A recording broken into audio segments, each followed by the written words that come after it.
ያሏችሁ ወደ ሱስ ውስጥ የተዘፈቁ ወንድም ያላችሁ ሱስ ውስጥ የተዘፈቀ ባል ያላችሁ ከዚህ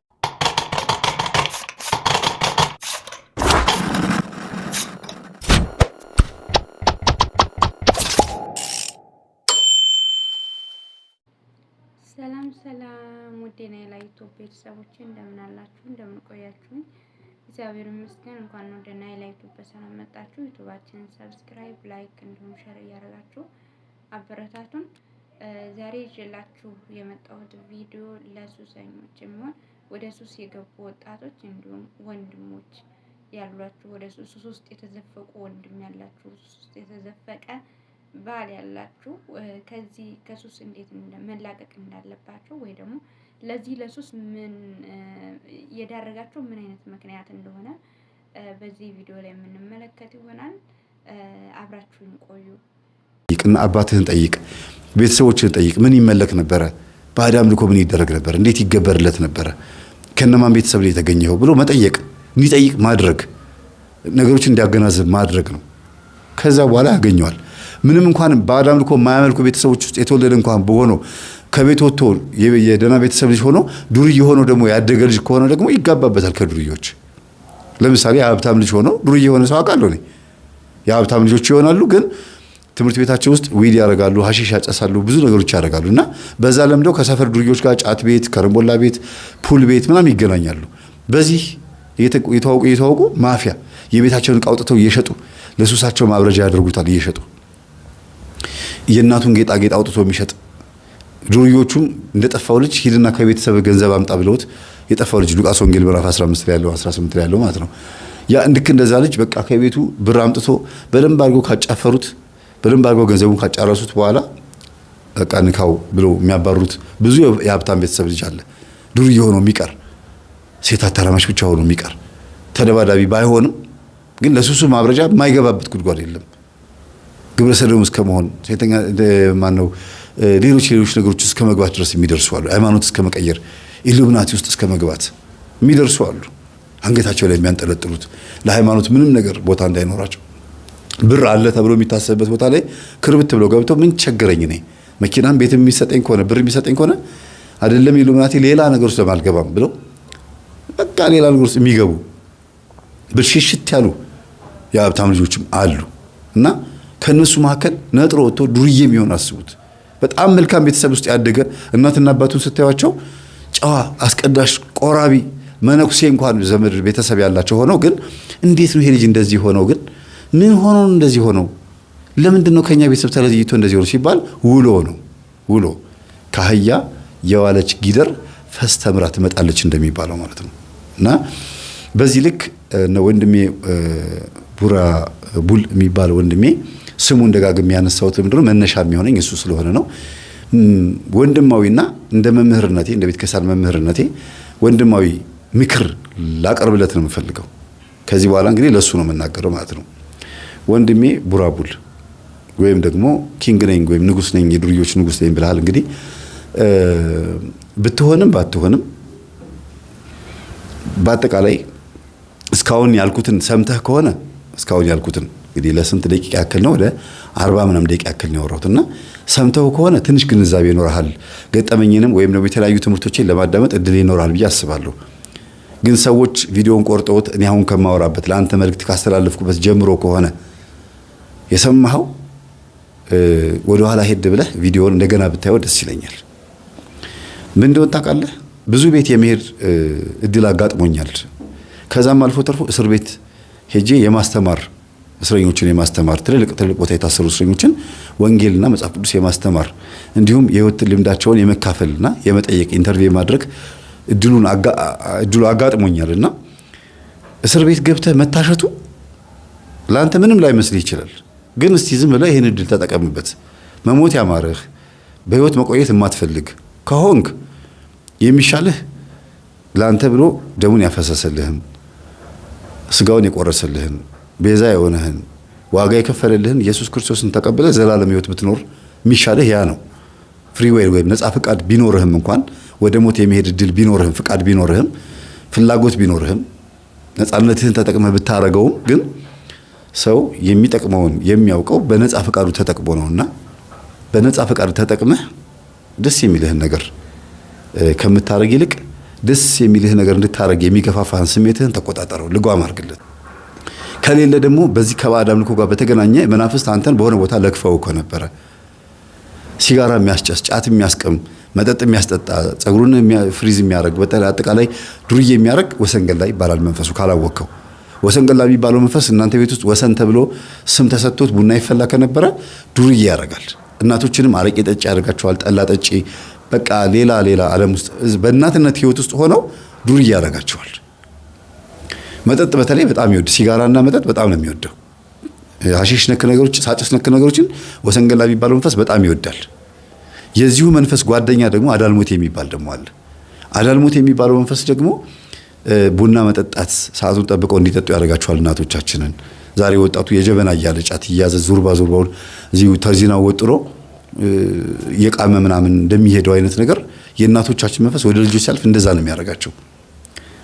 አዳልሞት የሚባለው መንፈስ ሃይማኖት ላይ ተጠራጣሪ እንድትሆን የማድረግ ባህሪ ያለው፣ እግዚአብሔርን በትክክል እንዳታመልከው እንድትጠራጠረው፣ ስዕሉን ስታየው እንድትጠራጠር፣ ቄሶችን ስታይ እንድትጠራጠር፣ እምነትህን እንዳታመልክ ወደኋላ የሚጎትት መንፈስ ነው አዳልሞቴ ይባላል። ሌላው ሃይማኖት የሚያስቀይር ነው።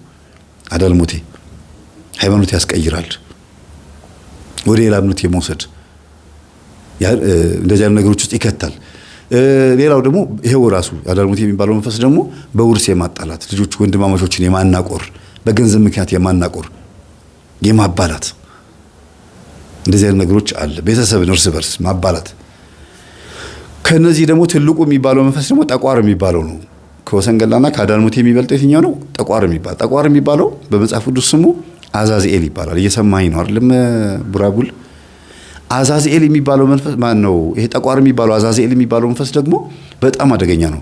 ወንዶችን ጦር መምዘዝን፣ ሰዎችን በጩቤ መውጋትን፣ ጥይት መተኳኮስን፣ ጦርነትን ያስጀመረ መንፈስ ነው ወንዶችን። ሴቶችን ደግሞ ጆሮ ጌጥ፣ አፍንጫ መበሳት፣ ጆሮን እዚህ ተበሳስቶ መሄድ፣ የእጅ አምባር፣ የእግር አልቦ፣ ኮስሞቲክስ፣ ቅንድብ መቀንደብን፣ ኩል መኳልን፣ እንሾሽላ መሞቅን ምናምን፣ ምንዝር ጌጥ የሚባለውን የሴተኛ አዳሪዎች የሚኳኳሉበት አጠቃላይ ብቻ ቀለማ ቀለም ሰውነታቸው ላይ እንዲደፉና ብዙ መዋቢያ ነገሮች እንዲመጣ ያደርጋል። ለሴቶች ያስተማረ መንፈስ ነው። በዚህ ነገር ውስጥ ሽቶ፣ በተለይ ከሽቶ ጋር በተገናኘ ማለት ነው። እንደገና ይሄው መንፈስ ለወንዶች ደግሞ ምን አስተምሯል? ግለ ወሲብን አስተምሯል። ዘር ማፍሰስን አስተምሯል። ደፋር ነው ደግሞ ደፋር ነው። ድፍረቱ 3 ነው። ይሄው መንፈስ ጠቋር የሚባለው በጣም ደፋር ነው። አንደኛ ሃይማኖተኞች አባቶችን እርስ በርስ የማፋጀት፣ የማጣላት፣ የማናቆር፣ በዘረኝነትና በፖለቲካ አባቶች እንዲከፋፈሉ የማድረግ ባህሪ ያለው ጠቋር።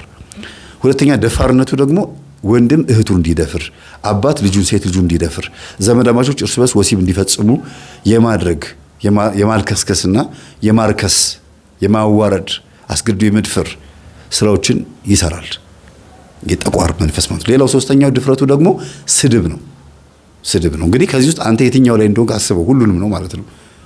ይሄ ሁሌ ማስተምረው ዛሬ አሁን ላንተ ብያወራሁት አይደለም። የዛሬ 7 ዓመት ጀምሮ ከ2010 ጀምሮ ሳስተምሮ የነበረው ትምህርት ነው። ገብተህ ስላላዳመጥከው ሊሆን ይችላል። እና ስድብ በጣም ነው የሚሳደበው። ሰው ይንቃል፣ ትዕቢተኛ ነው፣ ደረቱን ይነፋል። ጠቋር መንፈስ ሰዎች ላይ እንደዚህ ነው የሚያደርገው። የጠቋር መንፈስ ያለበት ሰው መገለጫው ምንድነው ሲባል መቼም አንተ እንድትቀየመኝ ወይም እንድትናደድብኝ አንተ ነህ ልልህ አልችልም። ውስጥህ ያዋህ እንደሆነ ስላየሁኝ ማለት ነው። ግን ትዕቢተኛ እንዲሆኑ ያደርጋቸዋል። ትዕቢተኛ ማለት ታናሽ ወንድሙ እልከኛ ማለት ነው። ትዕቢት ታናሽ ወንድም አለው፣ እልከኛ፣ እልህኛ፣ ግትር የሚባል ደግሞ ሌላ ታናሽ ወንድም ደግሞ አለው። እነዚህ ነገሮች የጠቋር መንፈስ ባህሪያት መገለጫዎች ናቸው። ሰው ላይ መጥቶ ሲገልጽባቸው በቃ ማን ነው የሚናገረኝ እኔን?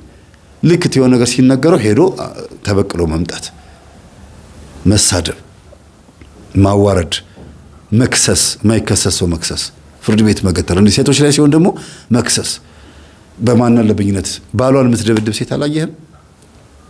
ባሏን ፍቅረኛዋን የምትደብድብ አንደ ባላ ቅጥቅጥ የምታረግ ሴት ጉልቤ ጠቋር ይባላል። ይሄ መንፈስ አይነ ጥላ ጠቋር ሲሆን ነው እንደዛ የሚሆነውና ሴቶች በባላቸው ላይ ሲያምፁ፣ ፍርድ ቤት ሲገትሩ፣ በማይሆን ነገር ትንሽዬ ለምን ተናገረኝ፣ ለምን ቺት አደረገኝ፣ ለምን ገላመጠኝ ታግሳ አንድ ነገር በብልጠት መሄድ የሚገባትን ነገር በጉልበት በፍርድ ቤት በሆነ ነገር ዱርዬ ልካ በማስደብደብ እነዚህ ማፊያዎችን እናንተንም ሊሆን ይችላል አጠቃላይ ሂድና ግሪና እንትን በልኝ ባሌ እንደዚህ አድርጉልኝ ባሌ ነው ብላ ሳትናገር ደብድቡልኝ ልትል ትችላለች። ዱርዬ ገዝታ በገንዘብ ማለት ነውና ይሄ ደግሞ ሴቶች ላይ የሚገለጸው የጠቋር መንፈስ ባህሪ ነው ማለት ነው። እና ኃይለኛ ሁከት የሚወድ ብጥብጥ የሚወድ ጭር ሲል የማይወድ መንፈስ ነው። ጸጥ ሲል የማይወድ ሰላምን የማይወድ መንፈስ ነው ማለት ነው ጠቋር። እና እነዚህ ጠቋር፣ አዳልሞቴ፣ ወሰንገላ የሚባሉ ሶስቱ መናፍስት አንድ ሰው ላይ ካረፉ ደግሞ ስንት አይነት ባህሪ እንደሚኖረን አስቡት። ስንት አይነት ጸባይ እንደምንዋረስ ደግሞ ብዙ ጊዜ እነዚህ መናፍስቶች አይለያዩም። ጠቋር፣ አዳልሞቴ፣ ወሰንገላ አይለያዩም። ዋናው ጠቋር ነው። አዳልሞቴ ያለ ከዛ ወሰንገላ አለ። በጣም ከባድ ነው የሚሆነው። ዱርዬም ነህ አስቡት። መጠጥ ሱስ ውስጥ አለህበት። እንደገና ሃይማኖትም ተጠራጣሪ ነህ። አዳልሞቴ አለ፣ ወሰንገላና አዳልሞቴ። ከዛ ደግሞ ተሳዳቢና ደፋር ሃይማኖት ደግሞ እንደዚህ ነክር ነገሮች ላይ ደግሞ ደፋር መሆን እና ሶስቱም መንፈስ ካለ ይሄ ሁሉ ይታያል ማለት ነው። እንግዲህ ራስህን እንድታይ እንደ መስታወት እንደ ጸጉርን ስታበጥር የምታየው መስታወት ላይ ራስህን ነው የምታየው። እኔ ደግሞ እንደ መስታወት ሊሆንህ ብዬ ነው። ምናልባት የተጨበረበረ መስታወትም ከሆነ ትምህርቱን ተወርሰው በቃ አይ ይሄ ነገር ጠቃሚ ነው ካልክ ትምህርቴን ወደ ኋላ ገባና በደንብ አዳምጥ፣ ይጠቅማል። ሌላው ለምን በአደባባይ እንደዚህ አይነት መልእክት አስተላለፍክ፣ ለምን ደውል አልነገርከኝም ልትል ትችላለህ። ለአንተና አንተን ለሚመስሉህ ወንድሞችም ጭምር ነው። እያንዳንዱን መጥራት አልችልም፣ ስልካቸውንም አላውቅም። ስለዚህ በአደባባይ ማህበራዊ ሚዲያ ተጠቃሚ ስለሆንክ እኔም በማህበራዊ ሚዲያ አምጥቼዋለሁ። ያጠፋኸውም ጥፋት ወይም የተሳደብከው ስድብ ወይም ደግሞ ደስ የማይሉ ነገሮችን ያደረከው በማህበራዊ ሚዲያ ስለሆነ መስተካከል ያለበት በማህበራዊ ሚዲያ ነው። እንዲሁም በጣም ብዙ ወጣቶች በተለይ እድሜያቸው 14 15 የሆኑ ወጣቶች ያንተን አካሄድ እያዩ ብዙ ነገር ስላበላሹ ቤተሰቦቻቸውም ይሄ ነገር እንዲመክሯቸው እንዲያስተምሯቸው ብዬ ነው ይሄን ቪዲዮ የሰራሁት እንጂ ማንንም የመዝለፍ ማንንም የመቃወም ማንንም ሰው እንትን ማለት የመንቀፍ ባህሪ የለብኝም። የታወቀ ነው እና እንደ ወጣት እንደ ወንድም እንደ ታናሽ ወንድም እንግዲህ እኔ እበልጥሃለሁ። ቢያንስ ያንተ 2 እጥፍ ሊሆን ይችላል በእድሜ ማለት ነው። ያንተ 2 እጥፍ ሊሆን ይችላል። የ15 ዓመት 16 ዓመት ልጅ አድርሻለሁ እና እንደ ታናሽ ወንድም ከሰማኸኝ ማለት ነው። እንደ ቤተ ክርስቲያን መምህርነት ደግሞ ከሰማኸኝ ተጠቃሚ ነው የምትሆነው። ግድ የለህም። በጣም ብዙ ወጣቶችን በየጸበል አይቻለሁ። ትልልቅ ወጠምሻ የሚባሉ ጎረምሳ የነበሩ በሰፈራቸው ዳምፕል የሚገፉ ተደባዳቢ የነበሩ ወጣቶችን ጸበል ቦታ ላይ ሙሽሽ ብለው አረ መምህር ስንት ጉድ አለ ወይኔ ስንት ነገር እኔ እኮ ስንት እህቶችን አበላሽቻለሁ የሚሉ ስንት ነገር ተሳድቤያለሁ እኔ እኮ ስንት ነገር አጥፍቻለሁ የሚሉ ብዙ ወንድሞች አጋጥመውኛል። እነዛ ወንድሞች ዛሬ ላይ ለመምህራችን በእውነት ቃለ ሕይወትን ያሰማልን፣ ጸጋውን ያብዛለት፣ በቤቱ ያጽናልን።